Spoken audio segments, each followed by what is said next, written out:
I was charged criminally with 3 counts of involuntary manslaughter. And again, it was just shocking to me. So here I am facing potentially 30 years in prison. I'm thinking I'm not going to see my kids get married. My kids were 20 and 17. I'm thinking I'm never going to see my grandkids. My legal career would certainly be over. I was going to certainly lose all my current clients. No one would ever retain me in the future. I would be shunned by the legal community, shunned by the judiciary, shunned by everybody that I ever knew. My reputation would be sullied forever. And then I got sued by the families for $100 million.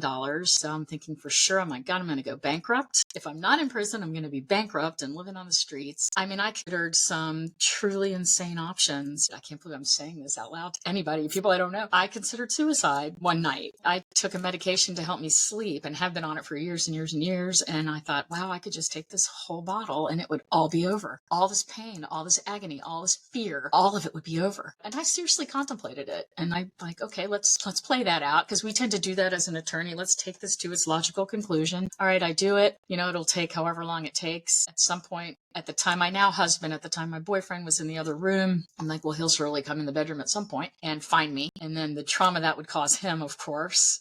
Maybe he'd catch it in time, call it 911, and I'd get rushed to a hospital and they'd be pumping my stomach. Maybe I would have caused myself brain damage and I'd be a vegetable. Maybe he wouldn't catch it in time and I'd be dead. And then he'd have to tell my kids and have to tell my ex-husband and have to tell my mom and my parents. I realized at that point, okay, I'm basically taking all of my pain and fear and anxiety and transferring it to everyone who ever loved me. So I quickly realized that I could not do that and cause even more pain than had already occurred. So then I contemplated, wow, I could just leave right now before charges even came down. I could run away, go live in Europe and under an assumed name. I could go live on some deserted island somewhere and work in a bar under a grass hut. I could move to Seattle, as far away from Virginia as I could find, change my name, live in a trailer, work as a bartender out there, just live a very simple existence. But then I realized, well, if I'm going to do that, I'm cutting myself off to all of my friends and family. I could never reach out to them again. So I'd be completely on my own, living this life that I didn't want. And then I